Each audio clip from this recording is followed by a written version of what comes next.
Student listen. आज मैं आपको पढ़ाने चल रहा हूँ जेनेटिक्स के बारे में। उसमें देखोगे कि जो आपके एग्जाम में छोटे छोटे प्रश्न आते हैं उसमें बेसिक पे बातें होंगी जो सबसे ज़्यादा इम्पोर्टेंट है। जैसे डिस्कवरर कौन है, क्या क्या कौन कौन से साइंटिस्ट उसमें काम करते हैं और क्या इम्पोर्टेंस है। हमने लास्ट प्रीवियस ईयर के पेपर को देखा कि उसमें कुछ ऐसे साइंटिस्ट के भी नाम पूछे गए थे जो हालांकि एनसीईआरटी में मेंशन नहीं है, लेकिन तब भी आपसे पूछा गया, तो उसके लिए मेंटली प्रिपेयर रहिए। तो टॉपिक है जेनेटिक्स। जेनेटिक्स के बारे में आपको बताऊं, जेनेटिक्स जो एक एरिया है इसमें हम लोग पढ़ते हैं collective study of heredity and variation. इसको बोला जाता है collective study of heredity and variation या इनहेरिटेंस एंड वेरिएशन, या हम लोग बोल सकते हैं कि स्टडी ऑफ जीन, या तीसरा क्या बोल सकते हैं स्टडी अबाउट क्रोमोसोम। तो इसकी डिफिनीशन की चर्चा अगर करें तो ढेर सारे डिफिनीशन टेक्स्ट बुक में दिए हुए हैं, दुनिया में सब लोग जानते भी हैं। तो हम लोग एक सिंपल तरीके से जान सकते हैं कि collective study of heredity and variation को हम लोग क्या बोलते हैं, जेनेटिक्स बोलते हैं। अब जेनेटिक्स टर्म पे आने से पहले आप लोग ये जानो कि जो प्रीवियस ईयर में जो प्रश्न आए हैं कुछ रिसर्चर्स के बारे में पूछा गया। जैसे एनसीईआरटी में 2-3 साइंटिस्ट के नाम लिखे गए हैं तो वहां से हम लोग पढ़ लेते हैं, लेकिन कलेक्टिव क्या है कि अलग अलग टॉपिक में है तो वहां से पढ़ने में प्रॉब्लम होता है।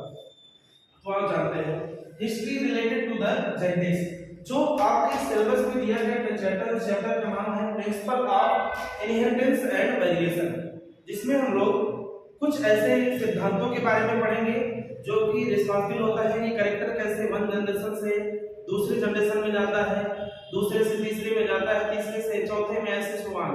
तो character can transfer from one generation to the next generation and so on. तो उसके बारे में जानते हैं। तो साइंटिस्ट की बात करें तो इस रिसर्चर्स जो आए दुनिया में सबसे पहले आए Gregor Charles Mendel. Gregor Charles Mendel के बारे में हम लोग अभी मैं आपको थोड़ी देर में मेंडलिज्म के बारे में बताऊंगा। तो मेंडलिज्म में आपको बताऊंगा पूरी detail about the Gregor Charles Mendel. लेकिन अब हिस्ट्री की बात हो रही है तो वहां पे शुरुआत में आपको बताऊं ग्रेगर चार्ल्स मेंडल की बात करें तो बोला जाता है father of genetics. Father of genetics क्यों? क्योंकि इन्होंने पहले ऐसे साइंटिस्ट थे जिन्होंने बताया कि हमारे अंदर ऐसा कोई रीजन है या हमारे अंदर कोई ऐसा कारण है, आगे चल के इन्होंने उस टर्म को बोला ऐसा कोई फैक्टर है जो रिस्पांसिबल है कि हमारे कैरेक्टर को आने वाले जनरेशन में लेके जाता है। या दूसरे लहजे में हम लोग बोल सकते हैं क्या कि जो हमारे अंदर कैरेक्टर पेरेंट्स से हमारे अंदर आए हुए हैं उसमें कोई न कोई एक रीजन है, कोई फैक्टर है जो रिस्पांसिबल है कि हमारे अंदर कुछ न कुछ रिजेम्बलेंस या कुछ न कुछ समानताएं पेरेंट्स से हमारे अंदर रहती हैं।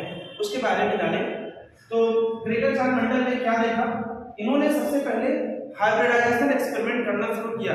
बहुत से एक्सपेरिमेंट किए तरह तरह के प्लांट पर, एनिमल पर, लेकिन एनिमल पे एक्सपेरिमेंट करना थोड़ा क्रिटिकल है, लेकिन प्लांट पे हम लोग कर सकते हैं क्योंकि प्लांट मोबाइल नहीं होते, एक जगह पे पड़े रहते हैं तो हम लोग उस पर स्टडी कर सकते हैं।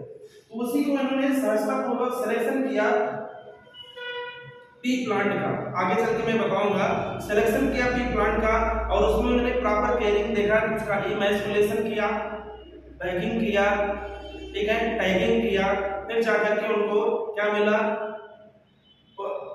पोलिनेशन के माध्यम से नए हाइब्रिड जनरेशन मिले। वो सब आपको मैं डिटेल में आगे बताता हूँ। उसके पहले हम हिस्ट्री के लिहाज से ये ग्रेगर चार्ल्स मेंडल को फादर ऑफ जेनेटिक्स बोला जाता है। दूसरे ऐसे साइंटिस्ट हैं जिनको हम लोग जान सकते हैं कि जो टर्म दुनिया में जेनेटिक्स आया, ये जो जेनेटिक्स टर्म आया इसको पॉइंट करने वाले साइंटिस्ट के, इसको बताने वाले साइंटिस्ट का नाम क्या है, विलियम बेटसन। विलियम बेटसन ने मॉडर्न जेनेटिक्स पर काम करना शुरू किया और जो पहले से हमारे पास इस दुनिया में डिफरेंट साइंटिस्ट के द्वारा जो भी डिस्कवरी हुई है उस पर काम करना शुरू किया और इसके नाते विलियम बेटसन को बोला जाता है father of modern genetics. William Bateson को क्या बोला जाता है, फादर ऑफ मॉडर्न जेनेटिक्स। ठीक, तीसरे नंबर पे आते हैं तो मैं इस चैप्टर में आपको क्रोमोसोमल थ्योरी के बारे में बताऊंगा। उस क्रोमोसोमल थ्योरी के बारे में जब बताएंगे तो वहां पे एक फेमस साइंटिस्ट का नाम आता है टी.एस. मॉर्गन, जिनको हम लोग बोलते हैं थॉमस हंट मॉर्गन। उन्होंने ड्रोसोफिला पर एक्सपेरिमेंट करना शुरू किया और डिफरेंट कैरेक्टर या वेरिएशन को आइडेंटिफाई किया अपने एक्सपेरिमेंट के माध्यम से। हम लोग पढ़ेंगे इसको किस टॉपिक में, क्रोमोसोमल थ्योरी। इस डिस्कवरी, एक्सपेरिमेंटल डिस्कवरी के नाते जो थॉमस मॉर्गन है, इनको बोला जाता है या father of experimental genetics, father of experimental genetics. पहले ऐसे साइंटिस्ट जिन्होंने एनिमल में एक्सपेरिमेंट करना शुरू किया, ठीक है। इसके पहले ग्रेगर जॉन मेंडल ने पी प्लांट को बताया, लेकिन उसके बाद थॉमस मॉर्गन आए, उन्होंने बताना शुरू किया कि एनिमल में भी कुछ वेरिएशन है, वेरिएशन के लिए रिजेम्बलेंस कोई ना कोई फैक्टर है, ठीक है। इसलिए इनको बोला जाता है फादर ऑफ एक्सपेरिमेंटल जेनेटिक्स। चौथे साइंटिस्ट का नाम आता है, चौथे साइंटिस्ट। अब धीरे धीरे जब टेक्नोलॉजी बढ़ना शुरू हुआ तो ह्यूमन बीइंग के अंदर भी वेरिएशन और डिफरेंसेस को बारे में बताना शुरू किया गया। उसके बारे में जानते हैं। एक साइंटिस्ट है जिनका नाम है आर्किमेडेस गैलॉर्ड सर। इन्होंने ह्यूमन जीनोम प्रोजेक्ट पर काम करना शुरू किया, ह्यूमन से रिलेटेड ह्यूमन जीन लेवल पे काम करना शुरू किया, और उसके आधार पर जब इनकी डिस्कवरी पूरी दुनिया में एक्सेप्टेड हुई तो इतना जानो, इनको बोला गया क्या, father of human genetics and biochemical genetics, father of human genetics and biochemical genetics. अभी मैं आपको और ही साइंटिस्ट के नाम के बारे में बताऊंगा। तो अभी ये इससे क्या पता चला, ऐसे 4 साइंटिस्ट का नाम आपके सामने आया, जिसको बोला गया ग्रेगर जॉन मेंडल को फादर ऑफ जेनेटिक्स, ठीक, विलियम बेंटसन को बोला गया father of modern genetics, Thomas Morgan को बोला गया फादर ऑफ एक्सपेरिमेंटल जेनेटिक्स। उसके बाद लास्ट में साइंटिस्ट आया आर्किमेडेस गैलॉर्ड, इनको बोला गया father of human genetics and biochemical genetics, ठीक। अब हमारा जो मुख्य उद्देश्य है, हम लोग आते हैं क्या अदर टॉपिक पर, जिसमें हम लोग आपको बताएंगे कि जो इस principle of inheritance variation chapter है, इसमें जो टर्मिनोलॉजी का यूज किया गया है, जो जेनेटिक्स में टर्म यूज किए गए हैं, वो हमारे लिए कितने ज्यादा जरूरी है।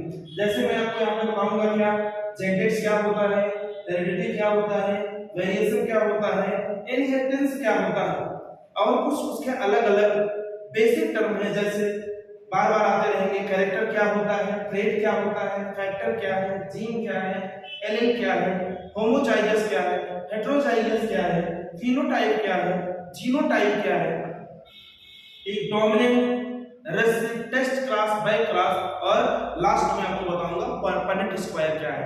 आरसी पनेट एक ब्रिटिश साइंटिस्ट है, उन्होंने एक ऐसे ट्रायंगल के बारे में बताना शुरू किया, और उसके द्वारा उन्होंने बताया कि ग्राफिकल रिप्रेजेंटेशन किया, जिससे कि हमें एक वैल्यू मिले, प्रोबेबिलिटी मिले कि कितने नंबर्स के क्या मिल रहे हैं। इन सब टर्मिनोलॉजी को मैं आपको 1 बाय 1 बताने चल रहा हूं। जेनेटिक्स देखते हैं। जेनेटिक्स के बारे में आपको मैंने बताया, जेनेटिक्स टर्म पॉइंट किया था सर विलियम बेंटसन ने। इसका मतलब क्या होता है, सिंपल तरीके से जानेंगे। मैंने शुरू में ही बताया, शुरू में इसको मैं बोलता हूं क्या, collective study of heredity and variation. Collective study of heredity and variation बोलते हैं कि हम लोग जो हेरिडिटी क्या है उसके बारे में जानेंगे, वेरिएशन क्या है उसके बारे में जानेंगे। तो हेरिडिटी जानो, हेरिडिटी क्या होता है, character that is transfer, character transfer from parents to progeny, ठीक है। Character transfer from parents to progeny, उसको बोलते हैं हम लोग क्या, हेरिडिटी बोला जाता है। तो इसके हम लोग तरह तरह के डेफिनेशन अपने हिसाब से बना सकते हैं। The character which is transferred from the one generation to the next generation, very simple. अगर आपको पेरेंट्स प्रोजेनी नहीं आता है तो हम लोग सिंपल तरीके से लिख सकते हैं, ऐसे कैरेक्टर जो पेरेंट्स से अर्थात हमारे माता पिता से हमारे अंदर आते हैं, हमारे से आगे वाले जनरेशन में जाते हैं, उसको हम लोग क्या बोलते हैं, हेरिडिटी बोलते हैं, ठीक है। बहुत ही simple, characters that is transferred from the parents to progeny. कई बुक में ऐसे लिखा है पेरेंट्स टू ऑफस्प्रिंग, ठीक है, उसमें समझने की बात है। उसके साथ साथ आते हैं हेरिडिटी के बाद क्या है, वेरिएशन क्या होता है। अब वेरिएशन के नाम से क्लियर, वेरिएशन क्या होता है, अब एक पेरेंट से एक प्रोजनी में कुछ न कुछ सिमिलरिटी होती है, कुछ न कुछ डिफरेंसेस होते हैं। हम लोग एग्जैक्ट कॉपीराइट अपने मम्मी पापा के नहीं हो सकते। एनिमल के केस में अगर बात करें जो मल्टी सेलुलर है, क्योंकि यूनिसेलुलर के क्या होता है उसमें डिफरेंट टाइप के कि सिंगल ही सेल इन्वॉल्व होता है फॉर्मेशन करने में, क्योंकि मैंने सेल डिवीजन के टॉपिक में आपको बताया था कि वहां पर माइटोसिस के द्वारा कि मोनोमॉर्फिक कंडीशन होने शुरू होती है और मियोसिस में क्या होता है कि जाइगोमॉर्फिक या मल्टीमॉर्फिक कैरेक्टर जो है आते हैं। इसके बारे में आपको मैं अलग से वीडियो बनाऊंगा तो आपको बताऊंगा वहां पे, ठीक है। वेरिएशन क्या होता है? वेरिएशन सिंपल तरीके से हम लोग उसका सकते हैं differences among the organism. Differences among the organism को हम लोग सिंपल तरीके से बोल सकते हैं, उसको बोलते हैं क्या है? वेरिएशन बोलते हैं। और अगर हम बताएं सहजतापूर्वक जानेंगे आप तो सिंपल तरीके से क्या कि जो एक जनरेशन से दूसरे जनरेशन के बीच में समानताएं होती है तो उसको हम लोग सिमिलरिटी बोलते हैं, लेकिन उसी में बीच बीच में जो डिससिमिलरिटी आती है वो क्या करती है? वेरिएशन बताती है, कुछ न कुछ चेंजेस बताती है। Changes that is occur between one generation to the next generation, ठीक है, उसको हम लोग क्या बोलते हैं? वेरिएशन बोलते हैं। अब आएंगे इनहेरिटेंस के बारे में। देखो इनहेरिटेंस एक्चुअली क्या है? It is the basis of heredity. Heredity का क्या है? ये बेसिस है। बेसिस मतलब आधारशिला, ठीक। तो हम लोग सिंपल तरीके से कह सकते हैं कि अगर ये बेसिस है तो दिस इज द प्रोसेस। ये क्या हो सकता है? ये प्रोसेस है, हम लोग ये बोल सकते हैं process inheritance is a process in which the transfer of character takes place from the one generation to the next generation। एक जनरेशन से फर्स्ट जनरेशन से सेकंड जनरेशन में कैरेक्टर का ट्रांसफर कराने के प्रोसेस को हम लोग क्या बोलते हैं? इनहेरिटेंस बोलते हैं, ठीक है। ये सिंपल चार चीजें हुई। पहला जेनेटिक्स क्या है? जेनेटिक्स टर्म को देने वाले साइंटिस्ट का नाम विलियम बेटसन। इसका मतलब जेनेटिक्स में कई चीजें हम लोग पढ़ते हैं, study of gene, study about chromosome या collective study of the heredity and variation. Heredity क्या होता है? Transfer of character from one generation to the next generation या simple character transfer from the parent to progeny. Differences या variation क्या होती है? Differences among the organism, कई organism के बीच में जो हमको डिफरेंसेस या चेंजेस दिखाई देता है उसको वेरिएशन बोलते हैं। और इनहेरिटेंस क्या है? Inheritance is the basis of heredity. तो हम लोग सिंपल तरीके से करते हैं it is the process in which the transfer of character takes place from the one generation to the next generation. अब हम लोग कुछ बेसिक टर्म पे आते हैं। बेसिक टर्म है, पहला है कैरेक्टर। What is character? तो हम लोग बोल सकते हैं कैरेक्टर क्या है? कैरेक्टर हम लोग सिंपल तरीके से जान सकते हैं कि that is being observed by our naked eye. Simple तरीके से बता सकते हैं कि हम लोग अपनी खुली आंखों से देख ले कि पार्टिकुलर ऑर्गेनिज्म दिस।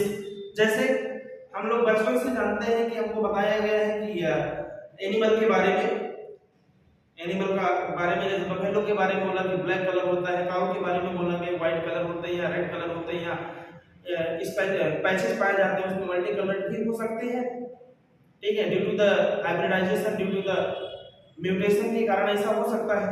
तो हम लोग वही देखते हैं। अब कैरेक्टर क्या होता है? That is seen by our naked eye. पहला चीज हो गया जो हमको खुली आंखों से दिखाई देता है, या हम लोग सिंपल तरीके से बोल सकते हैं क्या?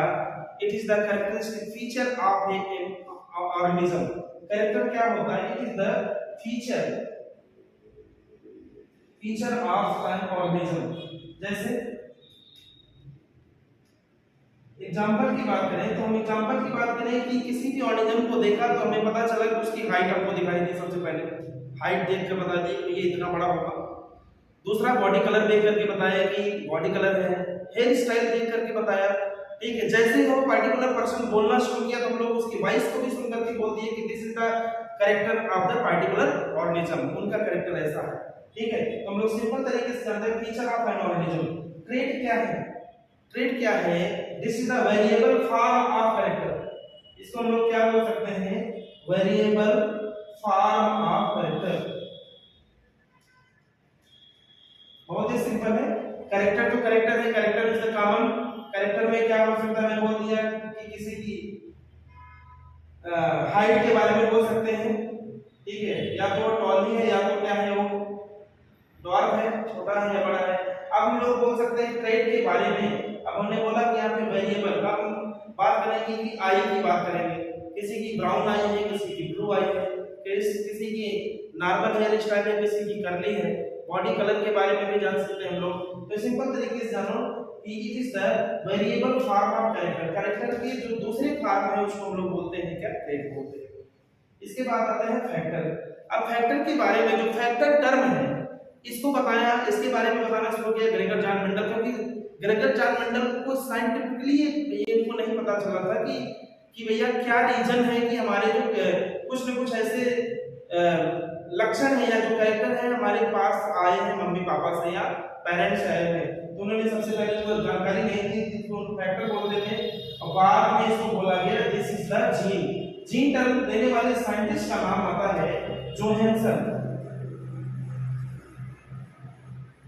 जोहानसन एक साइंटिस्ट, उन्होंने सबसे पहले point the term gene. Gene के बारे में बताया। जीन हमेशा कैसे होते हैं, यूनिट में होते हैं, ठीक है। जीन हमेशा एक क्या होते हैं, यूनिट में होते हैं, जिसको बोला जाता है डिस्क्रीट यूनिट में होते हैं, ठीक है। डिस्क्रीट यूनिट में होते हैं, ठीक है। बेसिस ऑफ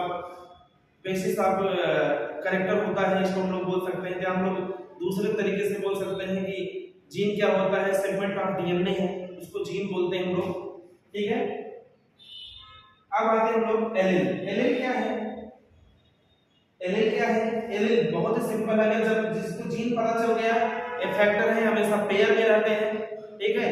जीन क्या होता है, हमेशा पेयर होते हैं, डिस्क्रीट यूनिट होते हैं, सेगमेंट डीएनए का सेगमेंट होता है, और बेसिस है किसके, कैरेक्टर के। तो एलील क्या है? एलील को सिंपल तरीके से जो कि एनसीईआरटी की पैटर्न है, इसको बोलते हैं हम लोग अल्टरनेटिव फॉर्म ऑफ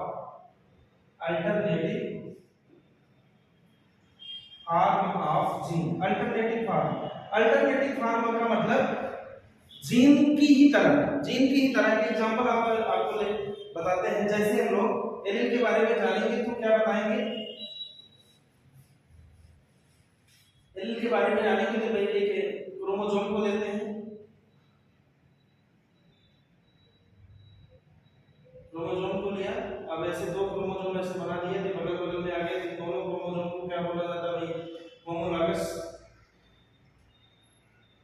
क्रोमोसोम है। अब एलील की बात हुई, एलील की साइज देखेंगे। एलील हमेशा क्या होता है, एक लोकस पे रहता है, लोकस मतलब सेंटर पर रहेंगे, एक साथ रहेंगे, ठीक है, एक साथ रहेंगे। जैसे मैं बात बताया कि एक क्रोमोसोम में बीच में इसके ज्वाइंट है, ठीक है, काइनेटोकोर बोलेंगे हम लोग, ठीक है, सेंट्रोमियर भी बोलते हैं हम लोग, सॉरी सेंट्रोमियर। अब यहाँ पे देखते हैं इसको, एक क्या हो गया, कैपिटल ए से रिप्रेजेंट किया जा रहा है एक जीन को, दूसरे को ए। अब ये देखेंगे हमेशा क्या होता है, एक लोकस या लोकी बोलेंगे सेंटर में होंगे। जैसे एग्जांपल में लूं, ईयर हमारा, ईयर यहाँ पर है, ईयर इसके पैरेलल पर है। अब ऐसा तो है नहीं कि ईयर हमारे यहाँ सेंटर पे आ गए, ठीक है। अगर ऐसा दिखाई देगा कि 100-200 लोगों में वेरिएशन दिखाई देना शुरू कर रहा है कि ईयर यहाँ पर सेंटर पे आ गया, हमारे हेड पर आ गया एक लोकस, आई की पोजीशन देखेंगे एक लोकस, हैंड का देखेंगे एक लोकस में, हम लोग तो जान सकते हैं क्या इसको अल्टरनेटिव फॉर्म में। अगर दूसरे की बात करेंगे यहाँ पे हम कैपिटल बी स्मॉल बी, ये दोनों क्या हुए, ये क्या हुए, एक दूसरे के एलील हुए। जीन है हमेशा पेयर में ही हुए, लेकिन ये वेरिएबल फॉर्म में है, और इसको हम लोग बोल सकते हैं एक जैसे नहीं है तो कैसे है, हेटेरोजाइगस, ठीक है, एक लोकस में पाए जाते हैं। Alternative form of gene is known as allele. इसके बाद आते हैं हम लोग होमोलॉगस और हेटेरोलॉगस। होमोलॉगस हेटेरोलॉगस के बारे में देखते हैं। होमोलॉगस हेटेरोलॉगस नाम से क्लियर, जैसे मैं हमेशा अपने बच्चों को जोड़ देता हूं कि मीनिंग के बारे में जानना, फिर आप लोगों को भी पहले मैं बताता था कि मीनिंग जानेंगे तो वहीं से आप जान पाओगे क्या है। होमोलॉगस नाम से क्लियर, होमो मतलब सेम, एक ही तरह दिखाई देता है, और होमोलॉगस पेयर एक जैसा। जैसे जब मेंडल के बारे में बताऊंगा उसके पहले आपको बता दूं, मेंडल ने बताया कि कैरेक्टर को आइडेंटिफाई शुरू करने के लिए उन्होंने हाइट का बताया। हाइट क्या होंगे, हाइट को उन्होंने कैपिटल टी से रिप्रेजेंट किया और बोला कि होमोलॉगस हमेशा कैसे हैं, एक जैसे हैं। होमो मतलब same, capital T, small T, capital A, small small p या कैपिटल P या कैपिटल B, ये कैसे है? सब होमोलॉगस पेयर है। होमोलॉगस पेयर की बात अगर करेंगे तो आगे चलकर मैं आपको डोमिनेंट और रेसिस्टिव की बात करते हैं। होमोलॉगस पेयर में हमेशा क्या होता है? डोमिनेंट डोमिनेंट क्या होगा? हमेशा क्या होगा? डोमिनेंट कैरेक्टर इसमें, डोमिनेंट जो पेयर होता है हमेशा क्या होते हैं? एक्सप्रेस होते हैं। एक्सप्रेस का मतलब प्रदर्शित होते हैं, दिखाई देते हैं होमोलॉगस पेयर में। हेटेरोलॉगस की बात करेंगे, हेटेरोलॉगस की बात करें, हेटेरो मतलब होता है डिफरेंट। हेटेरोलॉगस की बात करेंगे, कैपिटल टी स्मॉल टी, ये क्या है? हेटेरोलॉगस है। कैपिटल ए स्मॉल ए यहां पर हेटेरोलॉगस है, कैपिटल पी स्मॉल पी यहां पर हेटेरोलॉगस है। ऐसे हम लोग बहुत से एग्जांपल ले सकते हैं। अभी मैं आपको जो मेंडल के एक्सपेरिमेंट के बारे में बताऊंगा, monohybrid cross, dihybrid cross, वहां से बातें और क्लियर होंगी। तो होमोलॉगस कंडीशन में देखा गया, होमोलॉगस में देखा कि दोनों क्या है? एक जैसे हैं और इसमें एक दूसरे के ऊपर सप्रेस्ड कंडीशन है, लेकिन एक दूसरे क्या है? हमेशा यहाँ पर रेसिव हो चाहे डोमिनेंट हो, दोनों एक्सप्रेस कैरेक्टर फॉर्म में होते हैं। लेकिन हेटेरोलॉगस कंडीशन में क्या होगा? हमेशा जो हेटेरो अर्थात जो दूसरा वाला हमेशा सप्रेस्ड रहेगा तो कैरेक्टर इसके साथ, लेकिन सप्रेस्ड होगा हमेशा। यहाँ पे क्या होगा? डोमिनेंट क्या होते हैं? हमेशा और हमेशा एक्सप्रेस्ड होते हैं। और पहले वाले केस में डोमिनेंट और रेसिसिव दोनों ऐसे कैरेक्टर क्या होते हैं? दोनों एक्सप्रेस हो सकते हैं। लेकिन हेटेरोलॉगस कंडीशन पर हेटेरो में हमेशा जो पहला वाला है दूसरे को डोमिनेट किया रहता है, इसलिए इसको बोलते हैं डोमिनेंट। आगे मैंने बताया डोमिनेंट और रेसिसिव के बारे में। टेस्ट क्रॉस और बैक क्रॉस के बारे में देखते हैं। टेस्ट क्रॉस और बैक क्रॉस इंपॉर्टेंट है, आगे भी आपको मैं बताऊंगा इसके बारे में। नाम से क्लियर, टेस्ट क्रॉस। इसमें क्या हुआ कि जब मेंडल ने दो होमोलॉगस कैरेक्टर को आपस में क्रॉस बनाया, एक में उन्होंने क्या लिया? टॉल, दूसरे में लिया क्या? उन्होंने डॉल्फ। टॉल और डॉल्फ लिया, तो टॉल में से गैमेट बना कैपिटल टी यहाँ पे,